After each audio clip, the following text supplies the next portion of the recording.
It is 6:30, I'll call the meeting to order. First item is agenda amendments. I am informed that we don't have any for the evening. Second will be the Selectboard Minutes for 10/11/21. I need a motion and a second to approve the discussion.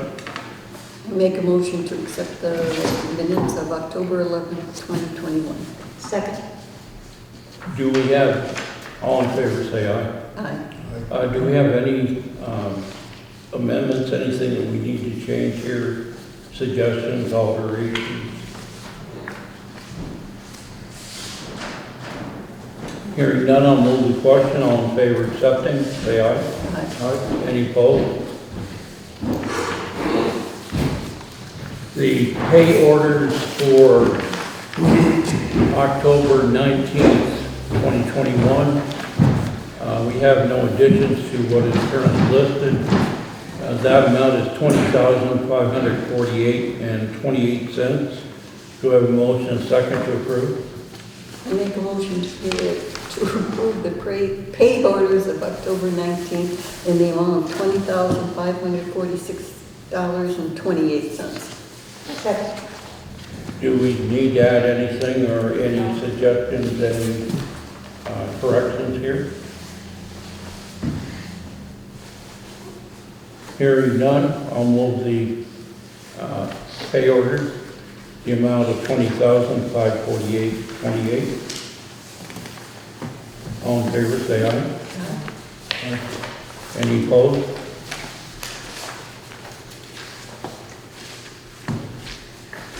Road Commissioner report. Steve, sorry, Phil. Not a lot to report. We did do the recess the bridge deck plate this morning, got that finished up, set it, tarred it. That bridge is in rough shape. Whatever the state wants to say is one thing, but it's in bad shape. Something I think the town's gonna have to think about in the near future, either putting a free span over it or replacing. But I think it's gonna be a free span to start with. I don't think it's got a lot of life left in it. Phil, which bridge is this? I missed which bridge you said it was. The one over Otter Creek by True Temper. Good. But we finished that up, fixed up a couple of patches in the road today and stuff. But other than that, I think Steve's been working on the trucks and hauling some winter sand, and he can probably answer more questions on that than I can. But basically, I think he finished up Moranville Road. That's done. So, but other than that, there's not a whole lot going on yet. Weather's still good. You did mention to me this morning that the Moranville is pretty well done up there, except Stephanie needs to inspect it. And I believe all the paperwork is to Sandy to turn in on it. I think so, Steve. Yeah. Stephanie asked. Other than there's one section up there that's got 3 or 4 trees that need to be cut, and that's something that's gonna have to be done in the spring. Unless we can get a tree crew in there now, and with all the power line issues they're having, I don't think you're gonna get one of those right off. Okay, but basically we should be good as far as the grant work that has to be done. Yeah. Is the paperwork already gone to Sandy, or is that coming? It should be all in. Should be over. Except for the invoices from this past week. Lori hauled for 2 days, so those invoices aren't in yet, but For this week? no, she hauled 2 days last week. Last week, yeah. Yeah, so we're just waiting for those invoices. I'll check with that first thing in the morning. Okay, I think Okay. that's it, because I have everything else. Okay. And I think I heard you say you were going to contact the fellow over at the Pike Land about Yes. that. Yeah. I'm not sure the board is aware of what's going on with that We had the suggestion from Steve and Phil also that we look at that abandoned building over in the Pike Complex to haul salt over into. And there are a couple of things that have to be looked into. First of all, the gentleman that owns the property is interested in leasing or coming to some kind of arrangement with us. However, we do need to check if we have to have any kind of a permit to put salt in that kind of an area. We're already in a flood zone with our salt shed, so I can't really see them denying us trying to move it to a better spot that's better equipped to handle it. So.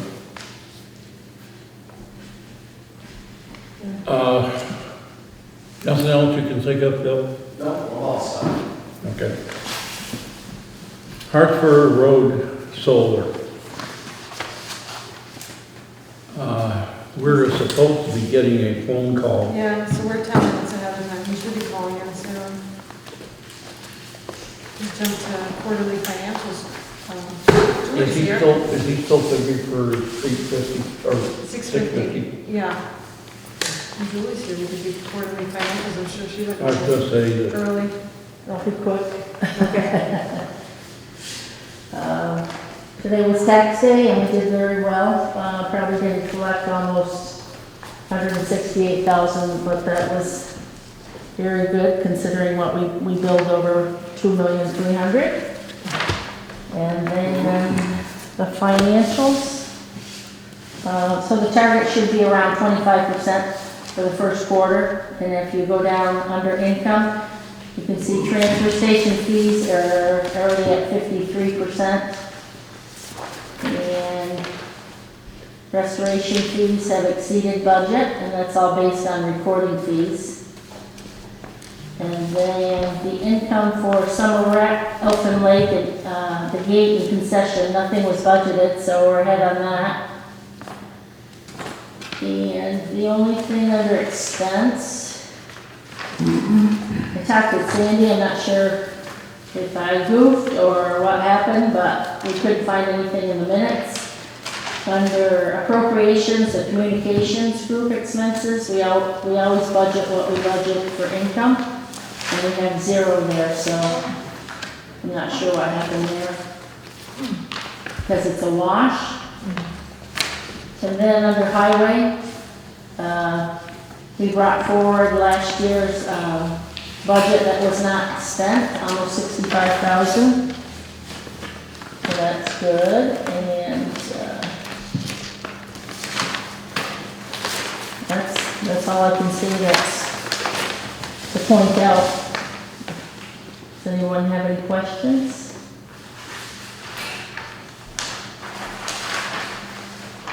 You ended up going over 16,000 on the paving budget? We did. We did a little extra on paving. Because There shouldn't be any overage on that. we got a grant from V-Trans, which is under the, under income. And then I took out what, the grant expense, I took it out of, the grant expenses, I didn't apply it to paving, so those two were an offset of what we did, what did we do, at 140? So we had extra, last year, V-Trans gave us an extra 16,000, I think that was we might have used that this year for it. Yes, yes. That was earmarked for that, Well, yeah. yeah. Yes.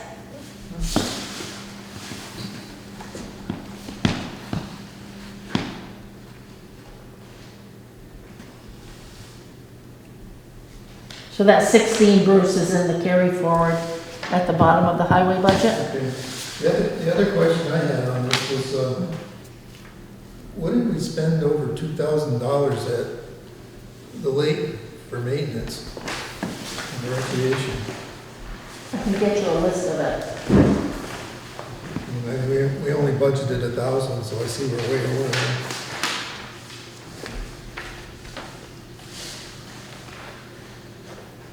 I didn't remember us approving a whole lot of pay orders for that. I mean, we painted, but that was mostly our volunteer. Did we have any water? Do you have any water issues? Did we have to call Did anybody? you have to have A1 come? Yeah. But I can give you a, Yeah, we I had, can email you a list of those tomorrow. septic had to go down after the toilets weren't flushing. Well, Another one where, that was one, that wasn't that much though. But there is still 16,000 in the rec CD. yeah, it just took me by surprise. 'Cause we only budgeted 1,000 and then it was twice that, so. Already. It's usually a wash in one of the other towns, it won't, you know, under rec expenses, usually one of those does not use all their budget, so as long as the bottom line stays under.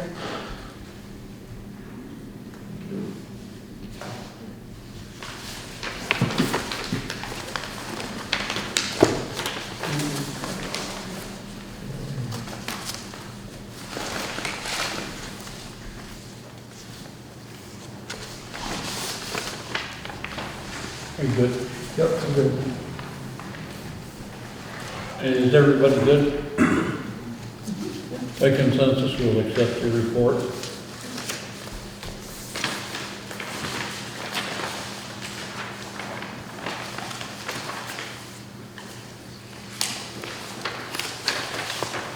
There he Just the white is. button? Yes, yes. Hello? Hi, is this the Wallingford Town Hall? Yes, it's the town office, correct? Wow, I didn't expect to catch you this time of night. I thought I'd leave a message. It's not even known. Okay, we're in a meeting. I'm not sure what your call is in reference to. Then I will call tomorrow. Thank you. Very good, thank you. Do I just let it? Yeah. Okay. This is, Do I have to put the talk something again to? you can try it. There you go. See if it calls in. If you haven't figured it out, this is my first time. That's what we're seeing. Deals, huh? Yeah. I thought that would be him calling me early.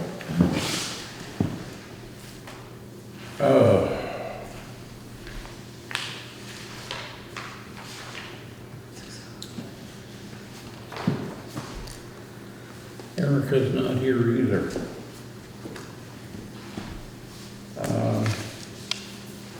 Property map updates.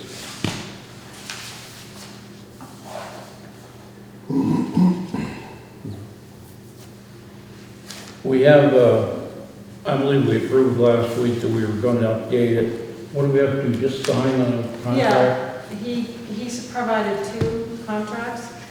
Okay, The copy of the same one like Dean Russell sent us, and then he also provided a new one. So you can okay. sign either one. I could put both in your packets if you decide. Again, it's 1650. Yeah. You might be the way to go if you went through it. So I guess we just need the consensus that we will approve it and sign off on it. I think Oh, the new one good. gives us the digital rights to it, Yeah. and the old one does not. Okay, Rutland Emergency Management Committee. We've gotten a notice from the Rutland Regional Planning Commission that they've put together a regional emergency management team. They're planning on meeting about once a month. They requested that we have our emergency management director, who at this current time is Jim Bagnall, and a second person who is either in fire, emergency, or law enforcement, to be a second voting member on this committee. Mike from the fire department has graciously agreed that he would be the second backup member. But to make it official, we have to have it entered into the minutes of the meeting that they are our two appointed persons. In talking with Jim, he is concerned that he may be away during the winter for a month or two. Basically, I've understood or gone and found out that at the current time, Mike can still appear at those meetings, and he can actually vote Jim's vote by proxy. So we should be in good shape with using both of those two in the emergency management. This has a lot to do with our next year's update of the emergency plan for the town. We also just went through a restructuring, you're familiar with this, Sandy, of the mitigation plan, which also these two would be involved in. If I could, I'd have ask for a motion, a second, to nominate and accept both Mike and Jim as our two representatives. What's Jim's last name? Jim Bagnall. Bagnall? I make a motion to put forth the names of Jim Bagnall and Michael Hughes as our two representatives on the Regional Emergency Management Committee. I second. All in favor by consensus, it would be Mike Hughes and Jim Bagnall. By consensus, they're accepted.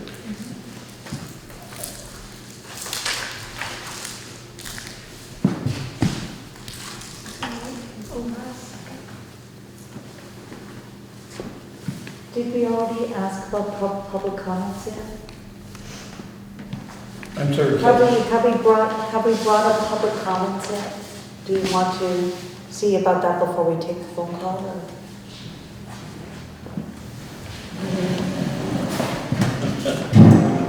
Public comments, have we opened the Not quite yet. Okay.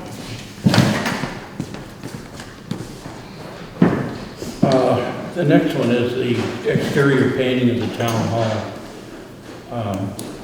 I don't believe we have any bids to open, which is kind of unfortunate. I think it's been brought up a couple of times here that the paperwork may be one of the factors that we haven't gotten bids. However, I'm more inclined to think, after talking with some of the people involved, that it's our timing. I've talked to one or two different painters in town, specifically Dale and another gentleman that's actually doing painting at the fire station down here. One of their suggestions has been that we go ahead and hire a professional company such as Royal that does the caulking and everything, and have them go over the caulking needs this fall. There he goes. That's him. Hello? Hi, my name is Josh Leckie. I'm calling in the meeting. Yes, you are. This is Nelson Jeff. I'm the chair. You are on speakerphone. Okay, great. Yep, I'm an attorney and represent the installer of the proposed solar project out off of Hartsboro Road. Yes, we have some paperwork on that. Great. Basically, I'll open up pretty much to the people that are here about the solar. Erica, I know you have something to do with the zoning down there, I believe? Yes, sir. I'm not sure whether the attorney has, are you here just to answer questions, or do you have a presentation, sir? No, so I more to answer questions, and I guess to provide an update as well. I've seen a couple of filings in the permit proceeding. One where you guys have raised 3 questions related to kind of cleanup of the site, potential clearing, and then project removal at the end. So I can kind of speak to those if that's helpful. But we're more just looking to kind of calling in to kind of provide any help that I can as you guys are reviewing the project. So whatever you think is best. Are there any comments from the board as to the location? Or- That's the letter Kathy wrote. Okay, I'm not familiar. It's one of these letters here. but- Yeah, no, Kathy wrote a letter, she submitted Okay. a letter. Yes, I wrote a letter with 3 questions and they've been. Okay, you'd be better to, Yes, Ask so them. what, I'm the one who wrote the letter to you, so I'm wondering, what are the answers that you have to the questions? Sorry, what was that? That was just kind of hard to hear. So, The as you, microphone is right on your desk. oh, do I just pull Yeah, this? you can pull it Yeah. closer to you. Pull this closer? Okay. So yes, I had 3 concerns in the letter that you received, and I'm wondering on the first question, if you could respond to that question.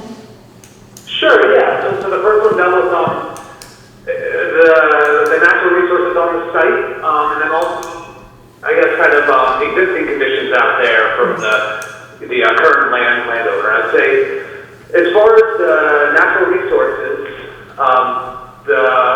we had the project consultants, the environmental consultants went out there, delineated all the resources, the wetlands, there's some rare plants to the northeast, and the project was designed to avoid impacts to all of those regulated resources. About 2 weeks ago, 2 Fridays ago, our civil engineer went out for a site visit with the Agency of Natural Resources because they wanted to get a better look at the river corridor out there. And based on that site work, A&R has an updated river corridor line that's actually further from the project, which is good, right? So confirming that the project is well outside the river corridor, at least the main portion of the project. So in terms of my client proposal for the solar project, it will not have any impact to natural resources where the project is being sited. Along the existing access road, there'll be some minimal impacts where the electrical lines will go. Some limbs will have to be removed as the electrical line is put in. And those will be permitted appropriately through the Agency of Natural Resources as well. As far as the existing conditions, I don't represent the host landowner, so I can't really speak to kind of what's been done out there and maybe, or kind of what he'll be doing with his property moving forward. And it's not really part of the permitting proceeding, I guess, that I'm working in. The permitting proceeding is really focused on the solar project, what's being proposed, and avoiding and mitigating those impacts. It doesn't address kind of existing conditions unrelated to the solar. So I don't have a lot to provide on that one.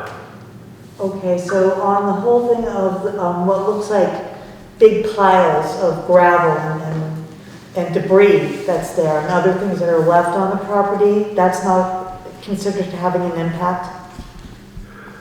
No, because it's not proposed as part of the solar project. So where they're putting in the solar, that area of the property will be improved insofar as it will be kind of made smooth, the panels will be put in, and then the stormwater permit requirements. The stormwater regulations require that portion of the property be stabilized. So there'll be, seed planted and grass will grow. So that, where the project is going in, it's going to improve the existing conditions. You'll have, stable surface. Okay. What about the second question? On the clearing, yeah, so that's actually what, one of the main reasons we had our civil engineer go out to the site the other week with A&R was to get a good look at the trees along that eastern property boundary. I've been in discussion with the Lynches who own that property to the east, the neighboring site. They actually came into my office last week. We had a really good meeting I got to hear their concerns, we talked through kind of ways that we could address them.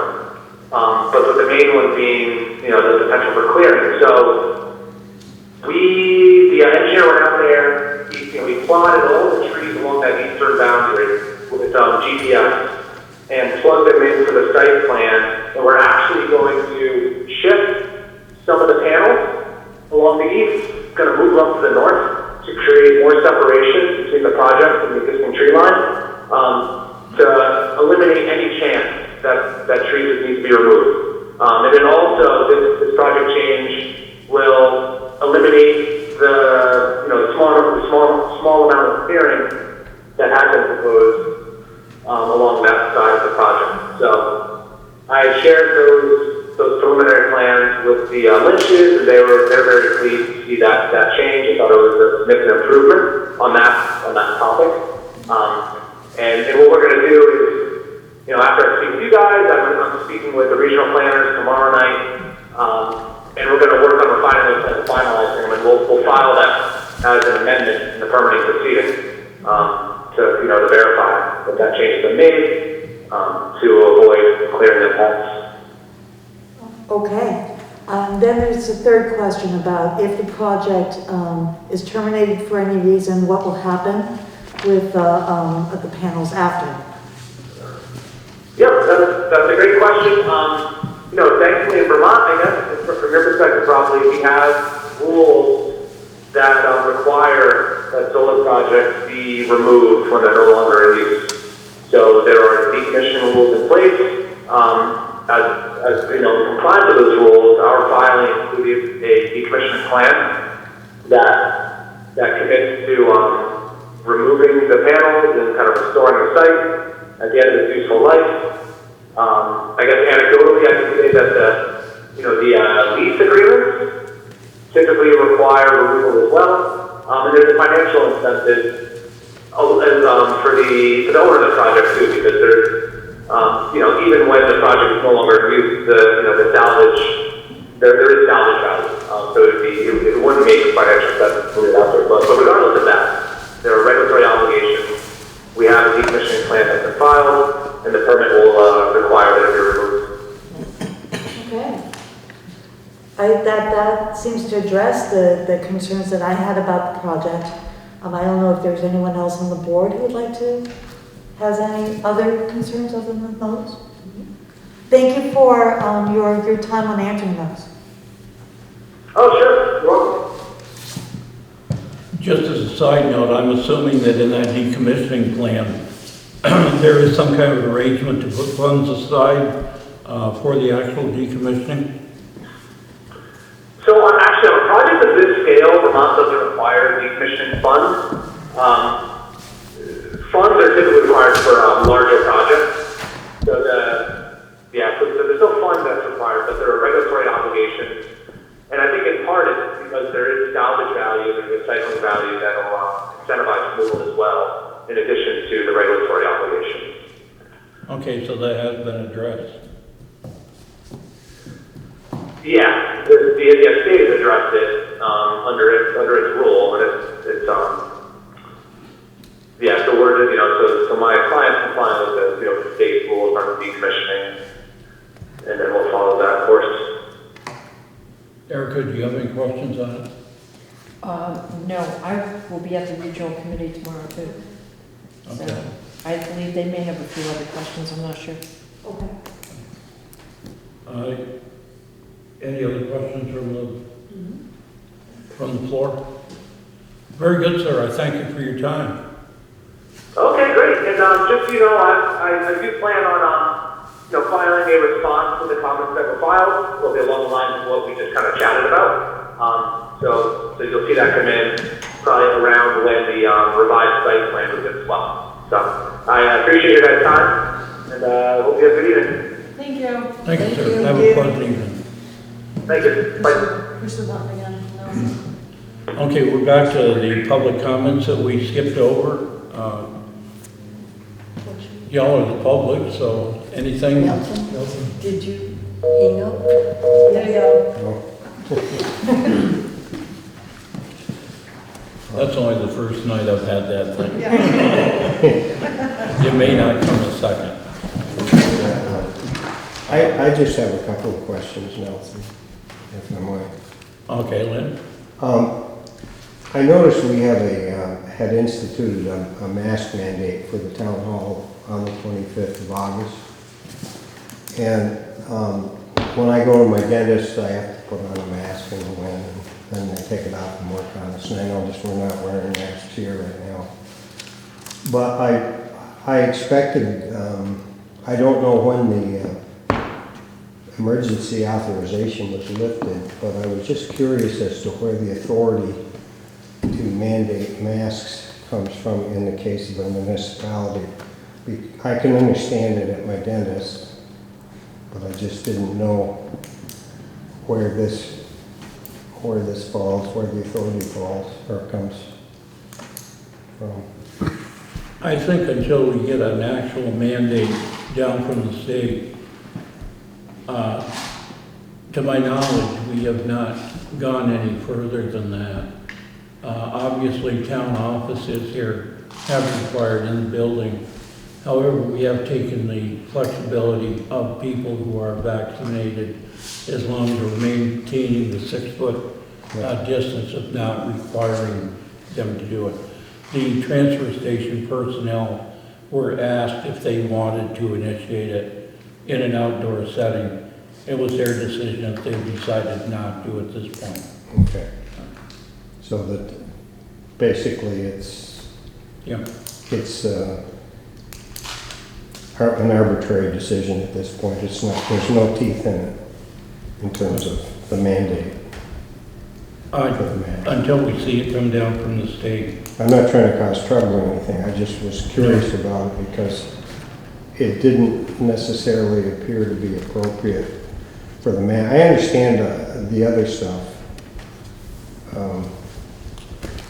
and rules and regs, but it just seemed that the mandate for the mask. I'm not picking you up when you look down and talk.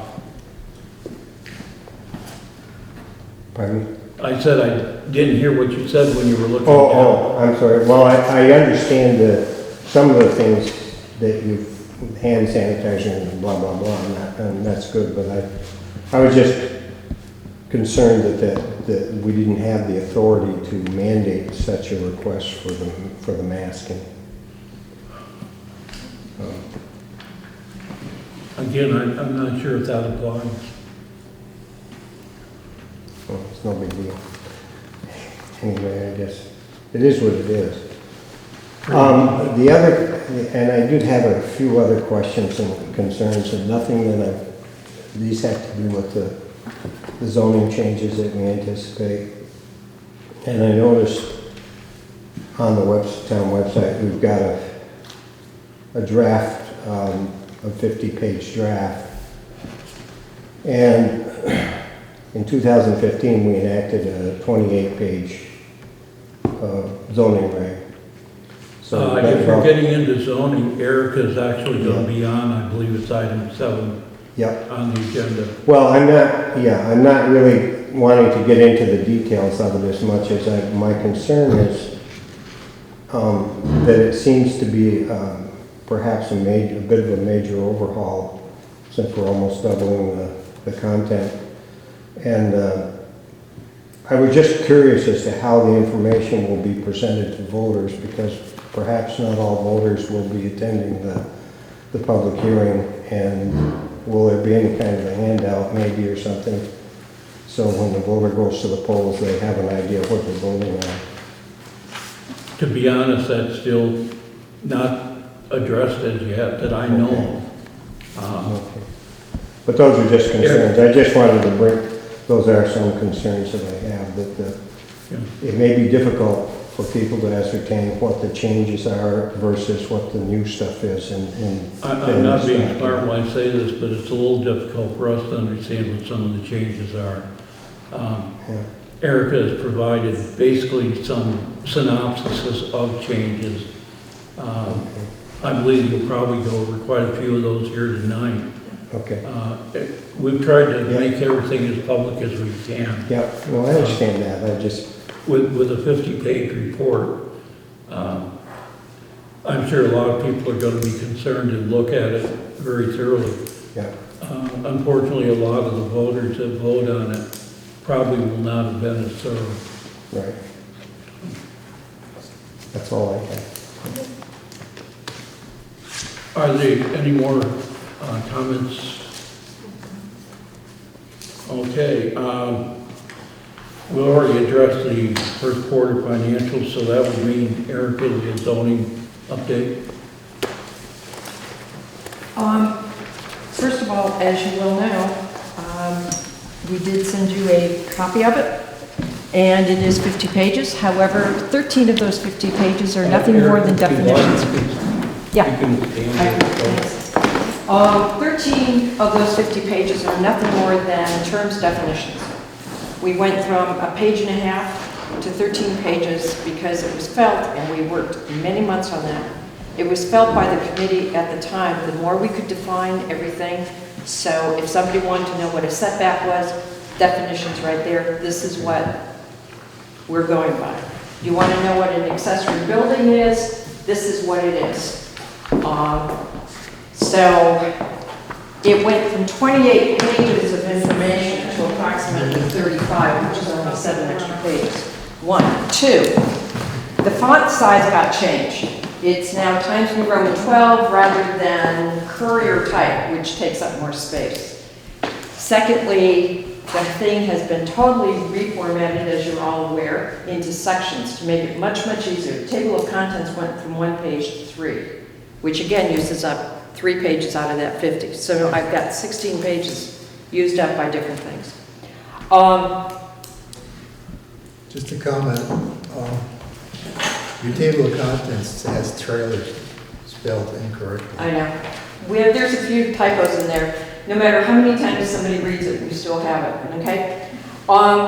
In general, the typographical errors were edited and corrected through each draft, and I'm still finding more and more and more.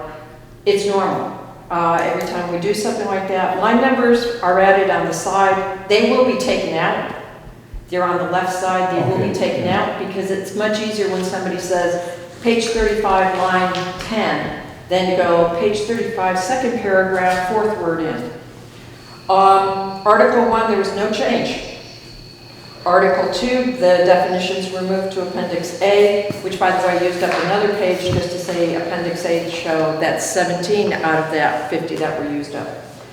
Article 3, the main change in there, and I'll get to that again, was District R15 was name changed to residential instead of just R15 or residential 15.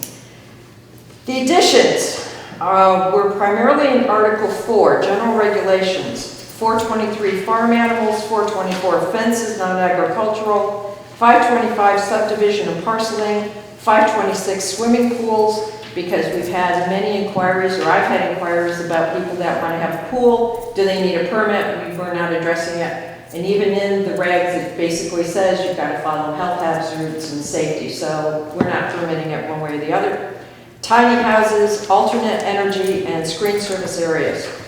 Those are the only sections that have been added to the general requirements. Erica, can I ask a question? Sure. In my document, it said 425 for subdivision person, but you said 525? No, 425. It is 425, Yeah. thank you. And all the other numbers are correct as well? Pretty much. Okay. This was done in a hurry, so I apologize. I haven't. Well, I just heard you say a different number than I saw on the... Sorry. So I just wanted to clarify. Okay. Article 5, specific regulations, table of permitted uses was added. So, and that, I believe, ran a page and a half, and you can see that there's a table, what needs to have a DRB, conditional use approval, what needs to be permitted, and so on and so forth. In Article 5, the minimum dimensional requirements of lots and setbacks were placed in table formats to make it much easier to try and read than what was in there. Height and zone-specific sign limitations were added into each district. The big change was the agricultural, rural, and residential, or the ARR district setbacks. The acreage went, if you have a access to municipal facilities, water, sewer, 1 acre. If you didn't, we went to 2 acres. And that was after having people come and talk to us, send us letters, and basically public hearings. Anyone, of course, could be, and was invited to come to the meeting. So that was the suggested changes by people that live in the agricultural area, and we took those. 5, administration and enforcement, there wasn't changes except for wording. Same thing with mobile homes, Article 7, Article 8, trailer recreation, I think I may have spelled trailer correctly finally. Recreational campground and storage equipment hasn't been changed. It's not correct there. Yeah, probably. And Article 9, signs and advertising, we added section, I believe it's 909, stores displaying merchandise outside was added, okay? The definitions, as I said, went from a page and a half to 13 pages. Those are accepted definitions in the state. What we did was we took a look and we printed out copies of Timoth, Clarendon, Rutland, West Rutland, Brandon, there's a couple more in there I forgot. And we looked over what they had for definitions, Proctor being another one. And we looked over their tables of definitions, if any applied to ours, and quite frankly, we borrowed from them, as they would borrow from us. So it's basically something that's already been around. We didn't invent these definitions. And on page 3 of your changes are the changes for the Article 5, the specific district regulations comparison, what was in the old and what is in the new. I won't guarantee those pages are the same because the pages have been changing back and forth. But on the proposed setback, if it says page 19, it probably is, or page 20 and so on and so forth. Because I did check those, but again, as you well know, when you're reading something, I see it as it's supposed to be, and it isn't all the same. We have gone through 21 drafts, so keeping track of every single change has been a little difficult, and frankly, we didn't do it, but we have posted all the changes per the draft in red online. So if somebody is following it, all they have to do is take a look at what's in red, and you can see, except for typographical errors. I'm not going to put commas, periods, semicolons, and red. You wouldn't see them anyway. What we are proposing as the commission, and this is one of the reasons why I was asked to address this board, was we would like to go to public hearings and start that ball rolling. It does not take 30 days. I did a double check on that. It takes 15 days, so we need a 15 days warning, which would have to go into the newspaper. We could put it in Front Porch Forum. It's a little too, well, it's not too late to get it into our monthly newsletter if necessary. We are accepting comments, and we have been accepting comments for the past 2.5 years. And a lot of those comments from the public have been noted, addressed, and incorporated. And believe me, I've gotten, you forgot to put a comma here. In fact, Julie, our town clerk, went through it with a fine-tooth comb and gave me a 3-page list of typographical errors, commas, periods, and everything else. And that has all been changed. And I'm sure she's going to give me another 3-page list if she can. Now, I know there's a comment going on about farm animals. I received an email on that. The farm animals section is strictly within the village limits. It is not, has nothing to do with the agricultural area. It's within the village proper of East Wallingford, South Wallingford, and Wallingford Town. By the definition of the state, there is no such thing as a microfarm. You have small farms, certified small farms, medium farms, and large operation farms. It is basically to prevent Tyson, Purdue, or any other commercial entity from coming into the downtown area and saying, well, you don't have anything, we're going to put a 2,000 chicken farm in the middle of your town. That's all it was intended. And back last year in November when I sent you the first report of changes, that was addressed in the report that went to the select board because I have a copy of it. And it emphatically in capital letters says, it does not apply to anything on a small scale. This is for large commercial scales. My question would be, what is small scale? Like a definition of how many chickens? According to the state of Vermont,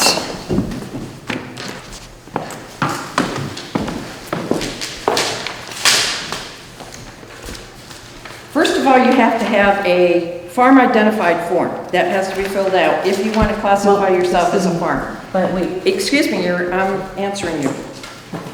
You need a minimum of 4 acres to fill out that paperwork. That's what it says for the required agricultural practices. In order to certify, you need to have a minimum of 4 acres that you're actively farming. But you don't have to certify, you can have less than 4 acres. If So you what would the and paperwork there is no be for? such thing as a definition of a microfarm because the state of Vermont, according to what I could find, does not define microfarms. However, looking at the required agricultural practices, it is 100 chickens. Where? 100 laying chickens on page 12. I have that paperwork here. So. The point is, you can have your chickens. Well, You just can't have 2,000 of them. It says for a certified small farm operation, you can have at least 50 mature dairy cows, 75 young Right. stock, 40 equines, 750 sheep or goats, And we don't, with a total live weight exceeding 90,000 pounds. That's Right. a lot more chickens than 100 But- chickens. You can have 90,000 pounds to be a certified small farm. but you're not a certified small farm. But if you were in downtown, you could have 90,000 pounds of chicken. And that's what we're trying to prevent by this regulation, is to have somebody say, well, we can do this, because you don't have a regulation. Where does it say in it? I printed that out today, that you can have 100 chickens. Page 12. Can you send me that link? That's what I asked you for last November, and I never received any of the information since last November. And then I emailed you again this November, so that's a year going by without having any I did questions send it to you. I answered. can't help it if you No, didn't. you didn't send this to me. Yeah. Nope. No, you said it was accepted agricultural practices. And that is And in the my accept- email, I said, it's called required agricultural practices. Do you have any information on that? And you said you can go to Google and I can look it up. But you didn't send me any information on it. Well, you have it now. But you just said you sent it to me. I did. I sent you the link. I don't know if you got it or not, but I can't help it. No, I'm sorry. But the whole purpose of having the farm animals was Oh, you can have 250 broilers. Yeah. So you can have 100 laying hens. And Plus 250 250 broilers, Right. plus 50 turkeys. Right. So is this what you're talking about would be acceptable for the village? That's the maximum amount that would be acceptable for the village, Okay. yes. That's what I've been looking for about a year. right there. Well, yeah. And the whole thing is, the idea was to keep Tyson, Purdue, or anybody else coming in that says, well, I want to sort of hog farm in the middle of town, which is where this whole thing came from.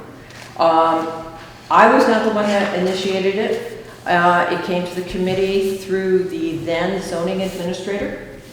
And he said, you might want to take a look at this to prevent agricultural coming into the town unless that's what we want. We as a town, as a planning commission, do we want to have a farm at, a huge laying farm at the end?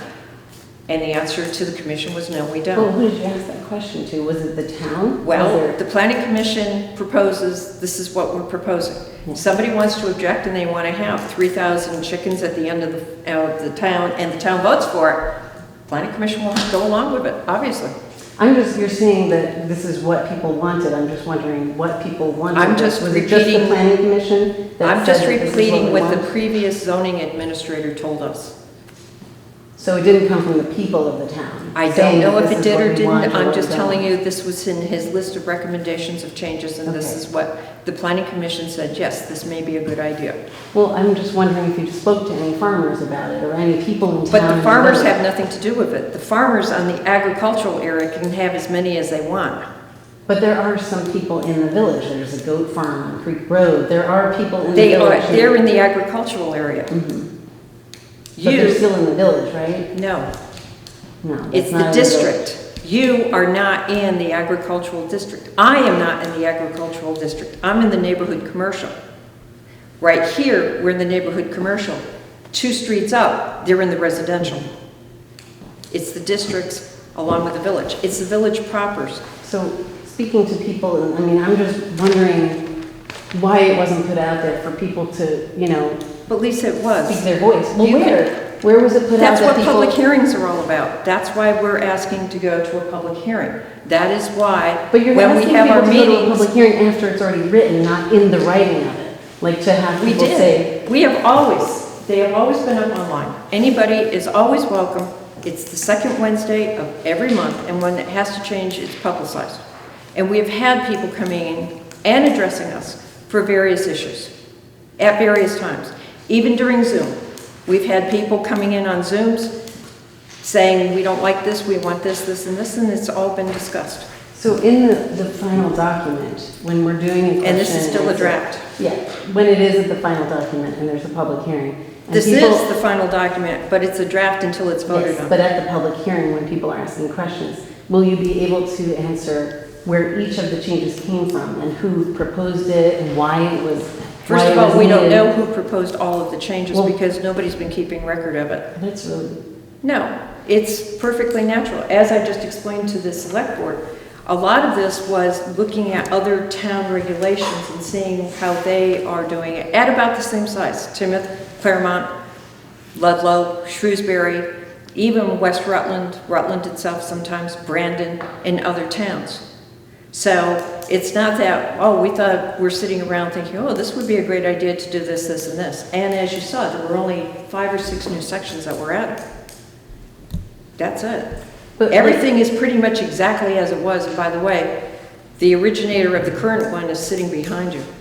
And he can tell you that some of these changes, I've had complaints about. Swimming pools, for example, is the best one I can do because that's the latest one I've got, is do I need a zoning permit for a pool? Tiny houses. There was no such thing as a tiny house in 2015. It's addressed. so for something like the campers, I noticed that in the new zoning, you would only be allowed to camp in your own camper in your backyard for a minimum of 21 days. And it's in the Now, there was current- a problem with that before? Yes, and it's in the current regulations. That you That can't came straight camp in your across. camper for more than 21 days? Okay. 21 consecutive days. Okay. And it's in the current regulations. And so where would the document be? You said that every time you made a change, it was in red. But every time I go to look at it, there's only the last current change in red. It's not a accumulation of all the changes in red. There's no such document that I can find to just go through it and see all the changes in red. No. That doesn't exist? Because we've gone through 21 drafts and I have not had the time nor the inclination. But wouldn't they all be available? Like all the 21 drafts can be available or no? I can make copies of all 21 drafts for you So anytime there's you just want. no document put together that say we can look at and see the changes side by side with the new proposed regulations? That doesn't exist? Okay. No, It's just because hard to compare if you're not Because they've looking been at both of them. publicized the whole time. What I gave the commission, the select board just now, is basically short and sweet. And I can keep on going with it if I am so directed by the select board to do so. But most of it was typographical errors, font changes, and things along those lines. The major changes were what I just identified. We did not change the RVs. That is in the current at 15 days, or 21 days rather. We were very careful to keep track of that, and I did keep track of that. Those are the only section changes. Lisa's not the only one that's asked for this, though. I've been approached by 4 or 5 people in town. Nobody's approached me. And nobody has approached the... Well, I'm telling you now. And I would be happy to try and go back, but you're asking for several hours and hours of work.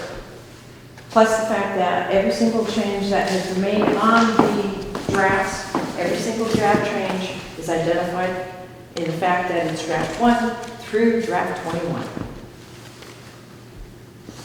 Which is something that no other town has been doing, by the way. But we decided that it would be the thing to do for transparency. If somebody has a question, pick up the phone, send us an email, come to the meeting. We've answered every question of anybody that's come in at any one particular time.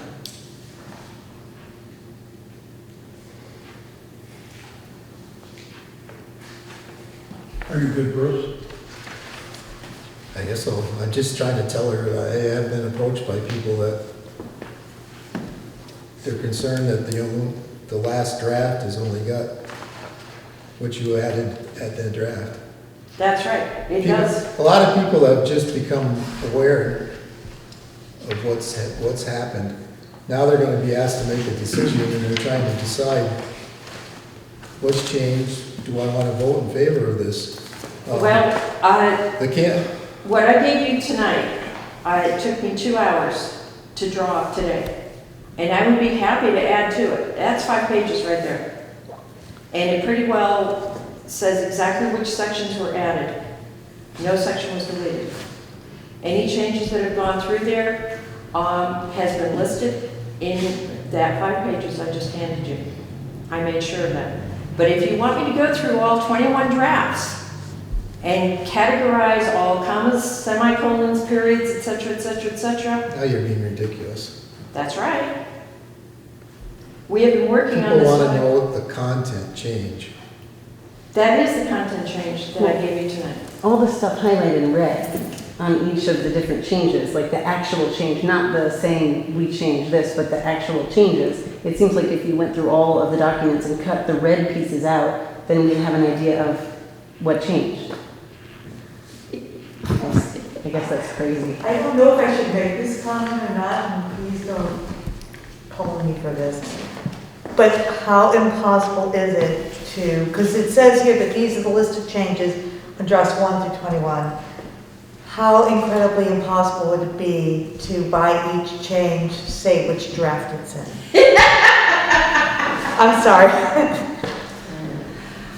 If I did not have a life, I would be more than happy to do that. However, I'm just saying that from what I'm hearing, that this is a list of all, that would be the only comment that I would make, I'm sorry. sure, I'll be happy to do it. Because I think that would then show that this change came in draft 1 and that draft came in. If that's exactly what the select board wants, I would be more than happy to do so. What does the rest of the board think? Do you think that's a reasonable way to go, to take this list of changes and then have a draft number put by it? Or is that too much to ask? I don't think people are gonna turn around and try to go back through No. 19 drafts online and say, oh, this draft will change this. I agree. No, I think, So you want a matrix of what change went with what draft? I was thinking that if you had that, you could have that, these are the draft changes, I'm sorry. I feel like I could open the can of worms here, Nobody's I'm gonna do sorry. that, Kathy. Then, yeah, we don't have to do that. I mean, I found it frustrating when I'm reading it, when they reference state regulations, that I gotta turn around and get on the website and try to find what the state regulation is. To me,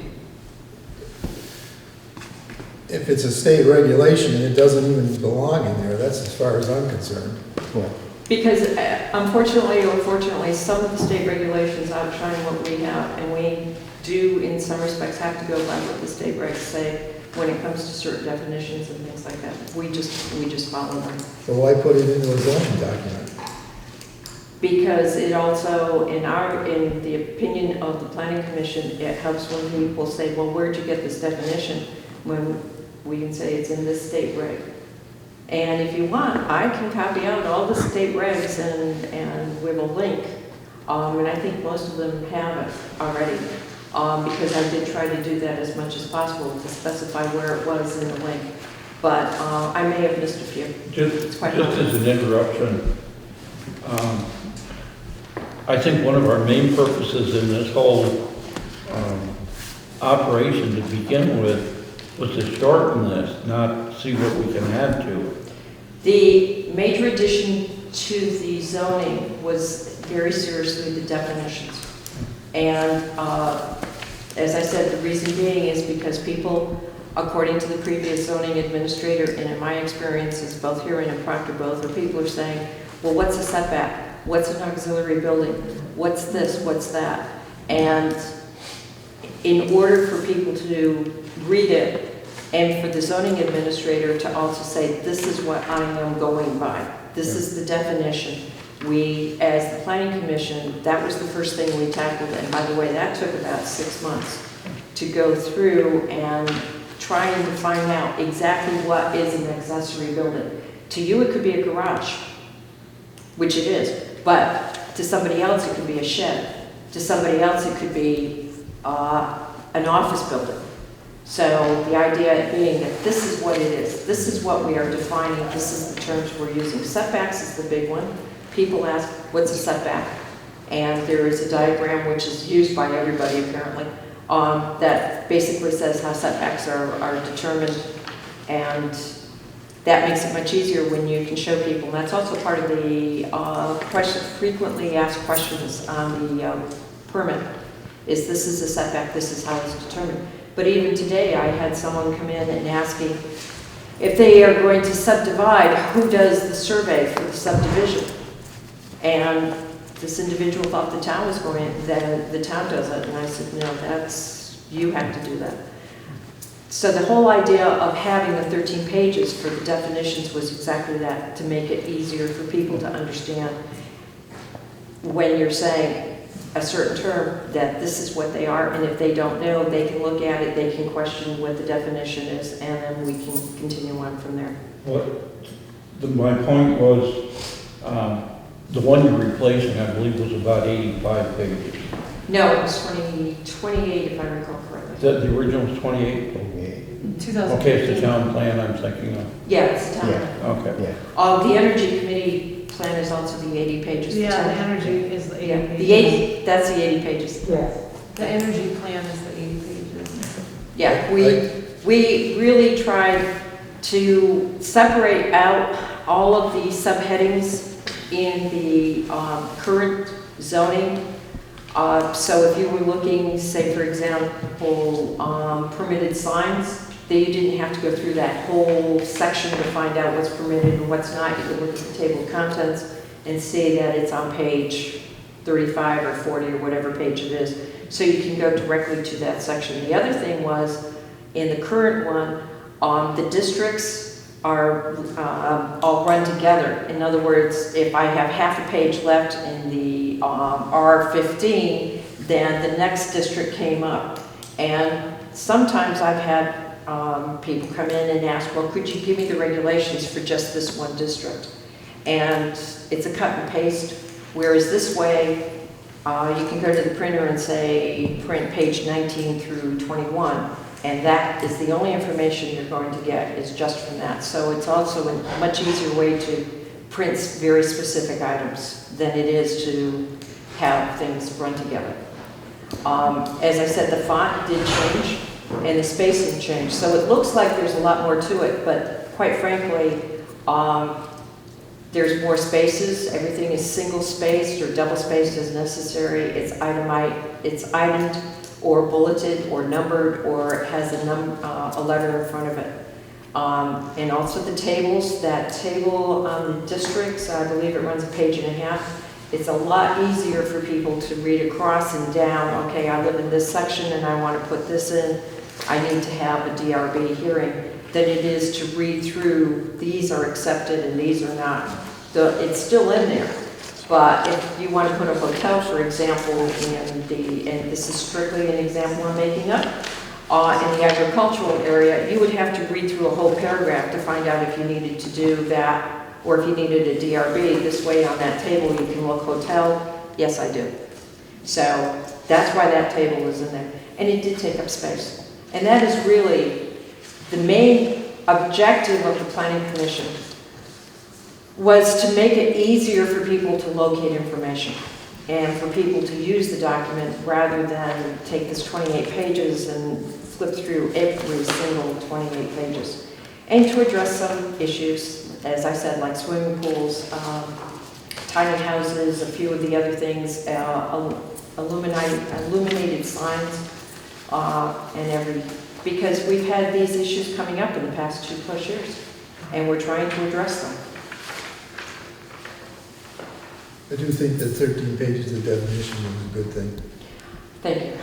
We tried very hard to get everything in there that we could, and I'm still thinking we probably could add about 10 more, but We stopped. I know I've had people question me on some of this stuff, and I say, go to the back and look what the definition says. Thank you.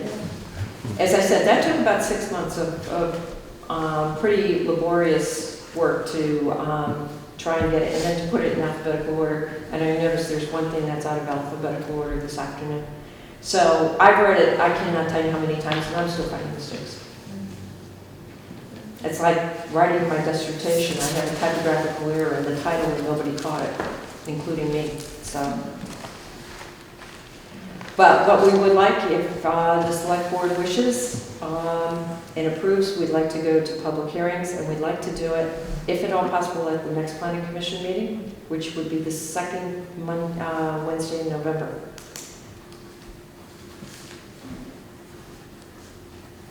And that means that a notice would have to go to the Herald. In the meantime, I will be happy to work on all the changes. I won't guarantee anything, but I will be happy to try and do as much as I possibly can. But I do have some family obligations I have to take care of. I have to go down to Virginia with my husband, who is back in town, and yes, I'm drinking a lot. We have to dog sit. I have that effect on people. Do you offhand know the number of the second? November 10th. 10th? Yeah. And 6:30? 7. 7.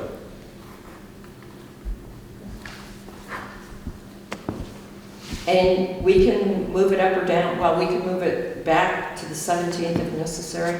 But in order to make it, to send it to you, provided there are no major changes, that would give us about a 2-week leeway to make any changes if necessary.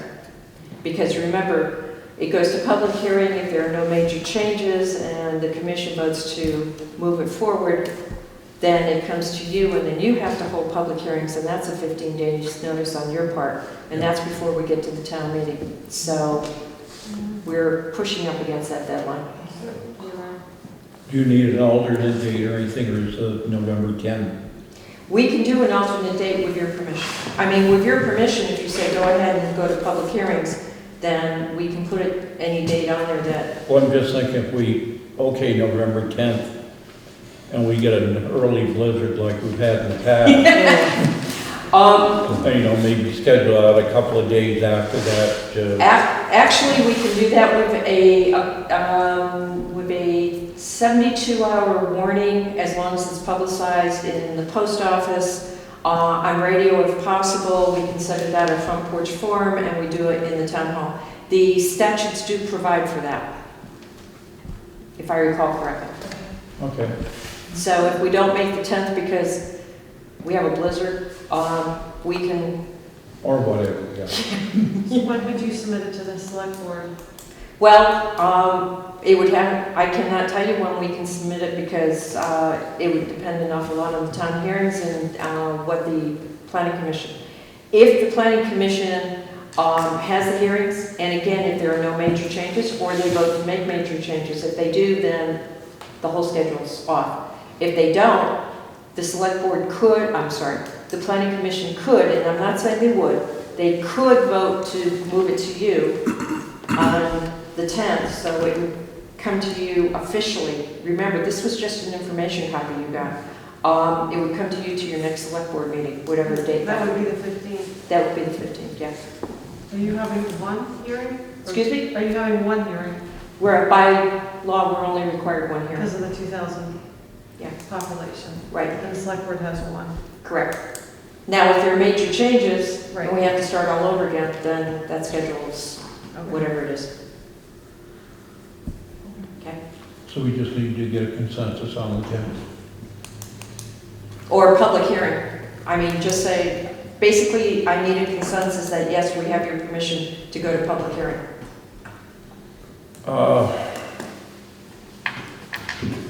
I think that as far as putting this out that it was done, that we probably ought to have an actual date that we're looking at. I mean, it's probably going to go out front page and out into social network and stuff. I think people really need to look ahead. Oh, trust me, it would go out tomorrow, Okay. Okay. if you approve. Are we good with the 10th? Yes. Yes. By consensus, attack. Consensus. Okay. Then I will put it out to I will send notice to the Herald tomorrow. And I think we can maybe make the monthly newsletter. Okay, thank you. Thank you.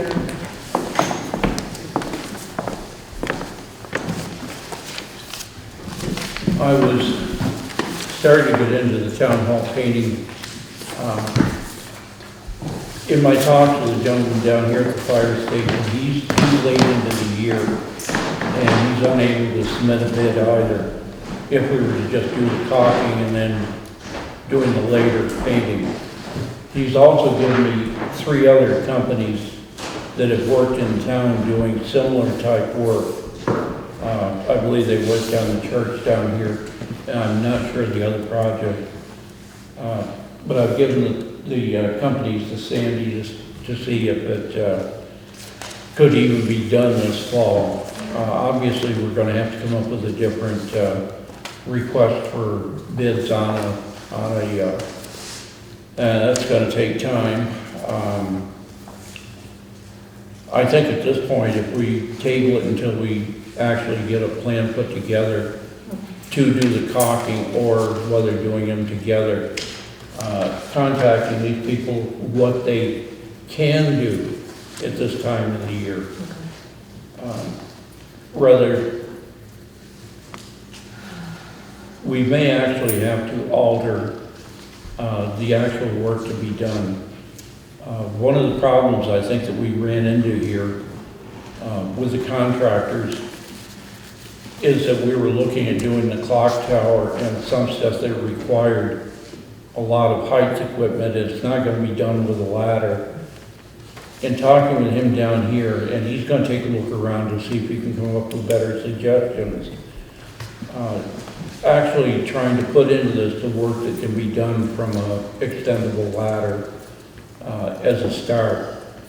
I think right now the building committee maybe overstepped what we had envisioned in this project being. I know when it was originally talked about, we were not looking at the clock tower or any of that high up work that has to be done at this time.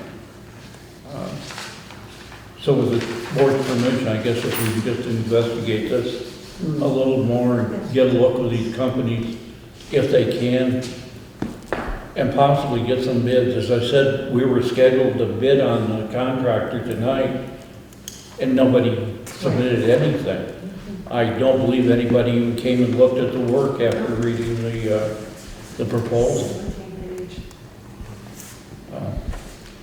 I think everybody's aware that right now there aren't enough people working, doing anything to get almost any work done.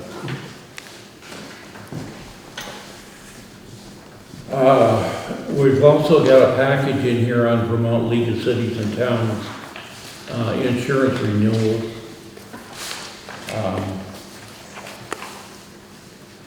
I think everybody's got a problem on it. I'm not sure anybody has made any changes or not. Basically, I've made a few on law enforcement. Okay. Jerry does not wish to be an officer either, so we have zero. I've written down what all the zeros are. Okay. All right. I can give this to you later or All right, now or perfect. whatever. There are a few yes and no questions that possibly can be answered also. Okay. Are the blanks just some, they don't need an answer? Is that the case? Yeah. We haven't done them in the past either. Okay. Covered bridges and stuff like that. I spoke with, Charlie called me today, and he said all the vehicle information was correct. Did, Jim look at the transfer station, Rose? No, because it's away. Huh? No, because I forgot. Okay. But it wouldn't take very long tomorrow morning. All right. And I can get right back to you, because All right. really nothing's changed I don't know. at the transfer station, I really. mean, yeah, I mean, the oil shed, but it's still, the shed itself is still there, so. Yep, the shed is, but not the oil. So really nothing's changed at the transfer station too much, only the oil shed. And I apologize.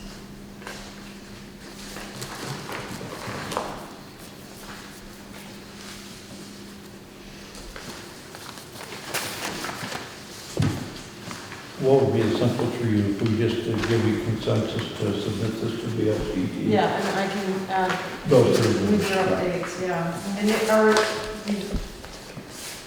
are any of the values, did you want to change any of the values? The, replacement cost, guaranteed replacement, actual, anything like that? What we have is all good with everybody? Yeah, you changed the fencing, so I think we're good there. Yep.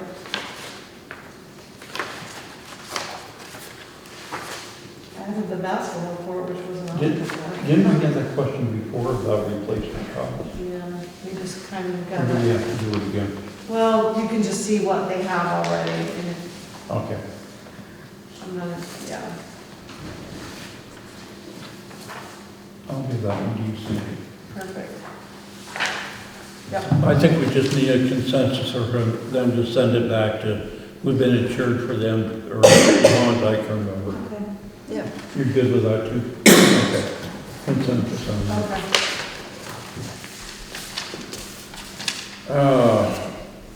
Select board comments and concerns.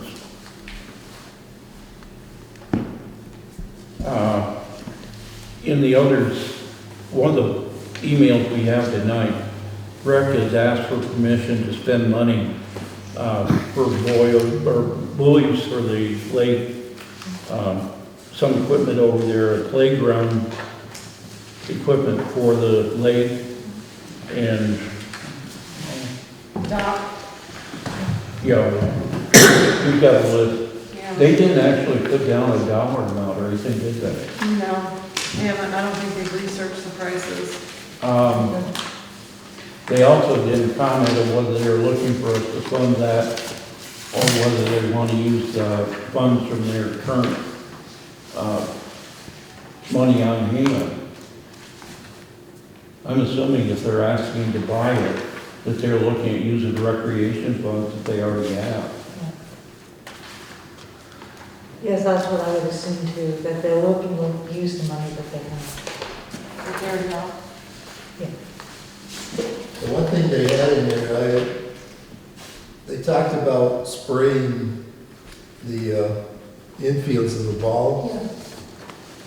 I think they need to check on that with the water, the fire That's a good district, point. because I know Davenport, when he was leasing the land further down, further south, was told he couldn't spread manure on there because it affected the water wells. And I don't think they're gonna want chemicals sprayed down there on the ball fields. We'll have to see what exactly they're looking to spray down there, that's a good point. I think that needs to be brought up to the recreation committee. Yeah, 'cause that's where the well is. Yeah. That won't be. How about an organic spray? Yeah, I mean, I'm not sure. I don't have the knowledge to answer that. I'm the same, I don't know if they make one or. They would really need to talk with Chris Hayes at Simon Operations, I think. But I don't think they're gonna want them spraying anything on the ball field as far as chemicals. I would think, looking at the infield there on the baseball, I would think they'd be in a better position, just take and rake that all up to begin with, or turn that soil over, and do the same thing they did on the south field. Use that same material they put down there to do the baselines. I mean, that's the biggest problem there, is the Little League infield. I think those are good comments to bring up to them, to let them know our feedback that maybe they can look into alternative ways of dealing with the field. Yeah.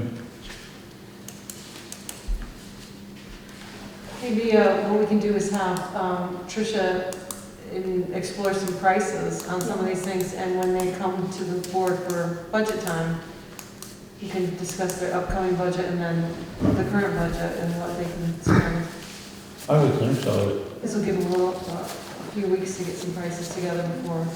I think I that we, think rec is in December, so they have some time to gather some prices. I think that we can tell them for the most part, the equipment they're asking for seems reasonable, but we'd like to have a price on what it's gonna cost and how they wanna fund it. We will be going into budgets probably mid-November. Yeah.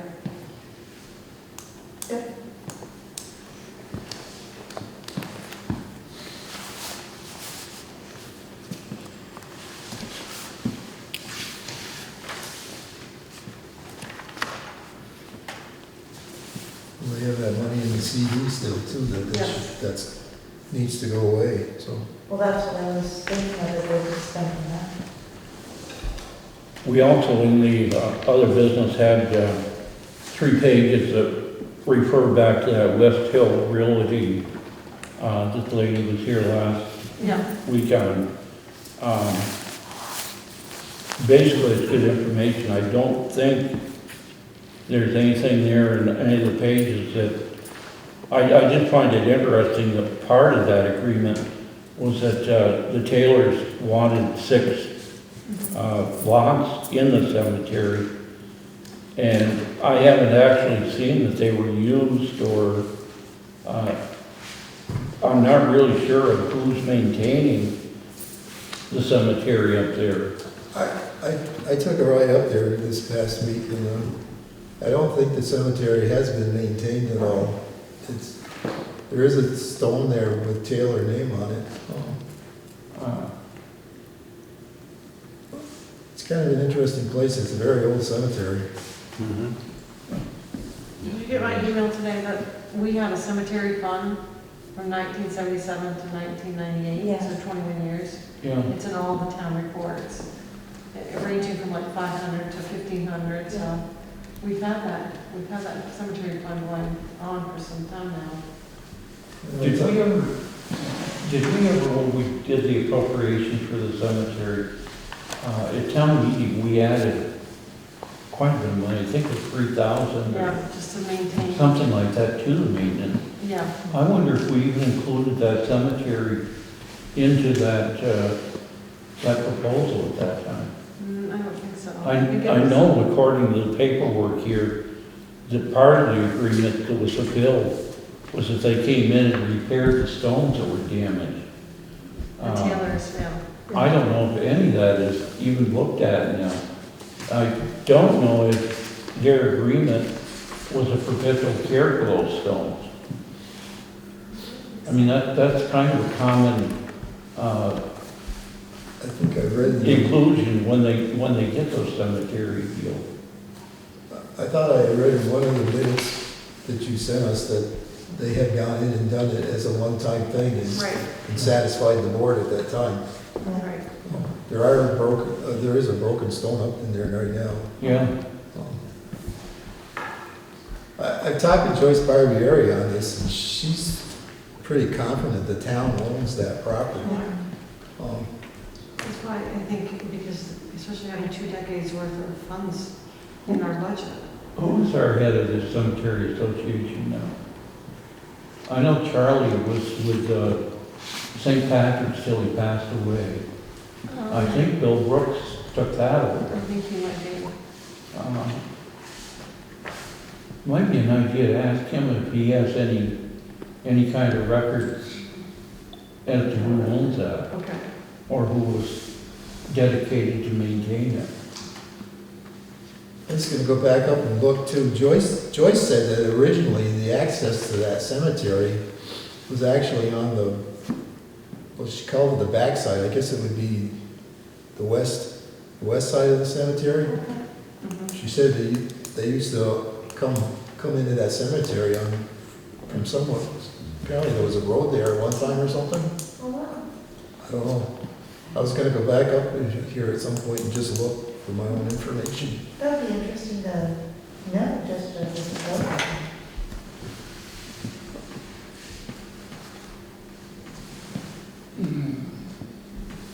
According to Joyce, the funds for that money were where they got rid of it after they had a professional auditor come Right. in, and they recommended that they close that out and get rid of it. And that was 98, Yeah. which is the last year I found it in the town reports, because I looked in 99's town reports and it wasn't there. Yeah. So I was gonna go back and look at, I'd have to go through the whole year, but I have to look through 1977 minutes to see what precipitated putting it in the annual report that year, and then in 1998, if there's any discussion why it ended, other than a recommendation by the audit.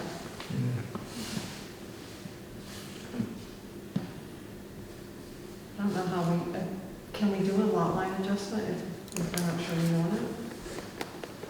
I was gonna mention too, thank you for filling in for the transfer station. Oh, no problem. It wasn't Jerry Kennedy that did that. Glad to help out. Is there anything else that we have?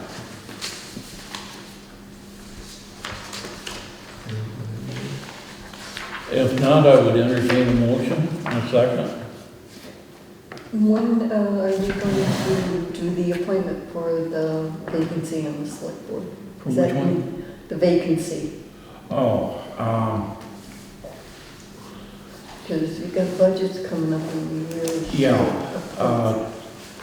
I got a note that Bill Brooks has offered that if nobody applied for the position, that he would be willing to serve. However, we have, I believe, three people that have, we had given 14 days. That would leave us that week between the first week of November and the end of October for them to apply within that 14 days. So it'll be next meeting then. Yeah, so October 25th is the deadline. Oh, okay then. Yeah. What I had suggested was that either we have a special meeting in that interim week before our next meeting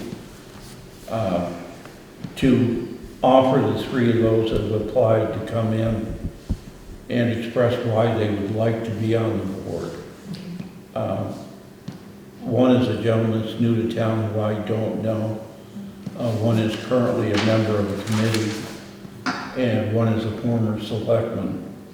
I think I know Kathy, you weren't on board at the time. Yes. I think it would be a good opportunity for you to, and the new fellow in town, I really don't know him, so I kind of would like to meet him and get a better idea. Does anybody have a suggestion for a day to have, invite the three in? I'm available anytime. You're available anytime? How about yourself? You prefer daytime, nighttime? The only thing I would ask is that if it's after work, so for me, if it can take place- Afternoon or so? Yes, after my schoolwork day's done. if possible. Hey, how about like, say 2 o'clock to, Well, 2 doesn't work for me. I teach till, my contract hours until 3:15. So the earliest I could get here would be like 4 o'clock would be better for me. yeah. How about the 27th? Okay, Wednesday, October 27th? October 27th, Yeah, it's a Wednesday. We do 4 p.m. 1 p.m., say, Well, 4 p.m. 4 p.m. You might want to check to make sure the individuals can actually meet that. Exactly. And I'd say bring them out maybe 15 minutes apart. Okay, I'll double check, make sure everybody can make it. I know that. And I'll leave it to you whatever they can Okay, do. all right, I'm not sure if any of them have daytime jobs. right, okay. I'll send them out. Are we good? Yeah. I'm, Motion the second? I make a motion that we adjourn our meeting. Okay. second. All in favor, say aye. I Okay.